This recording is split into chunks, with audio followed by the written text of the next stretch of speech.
When we talk about the Gilded Age, we're often told a story of progress, of steam and steel, of titans who built America.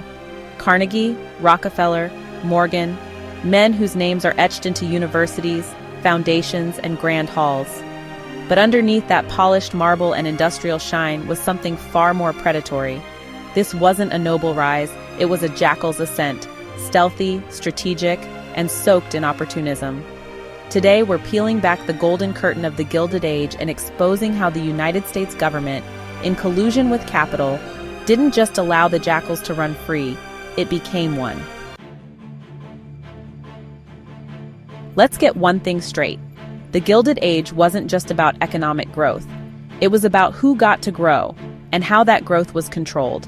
The US government, wrapped in the myth of hands-off capitalism, actually had its fingers deep in the pie.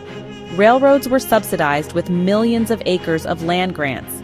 Laws like the Pacific Railway Acts weren't neutral. They were strategic feeding grounds, allowing corporations like Union Pacific to spread like claws across the continent. But who paid the price?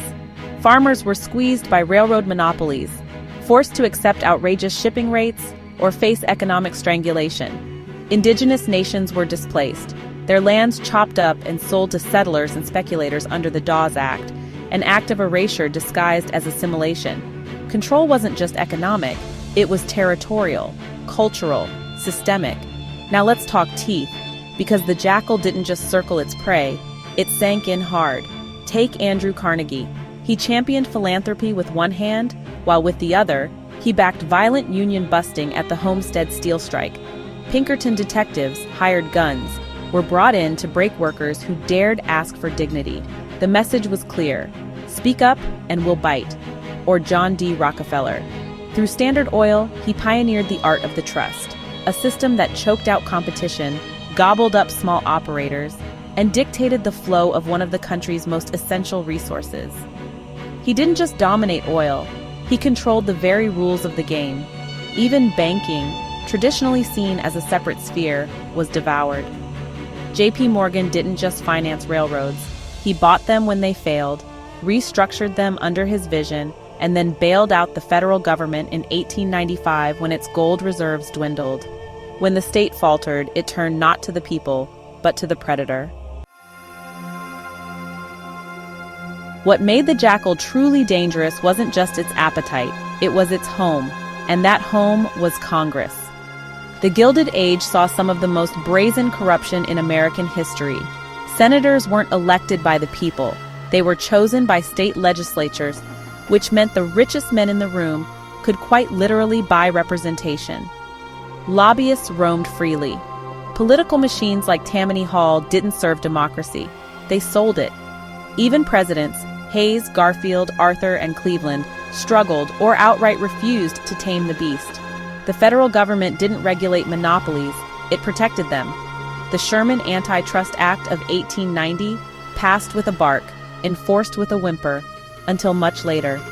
In this den of deals and dollars, the jackal roamed unchallenged. And then there were those left in the shadows, the people the jackal stepped over or chewed through. Black Americans in the South, just a decade removed from slavery, found their fleeting freedom crushed under Jim Crow. Sharecropping became the new shackle. Voting rights were stolen with poll taxes and literacy tests, while lynch mobs enforced white supremacy with blood. Immigrants were welcomed at Ellis Island with one hand and exploited in sweatshops with the other. Chinese laborers built the West, but were met with exclusion, violence, and systemic hatred. Women had no political voice.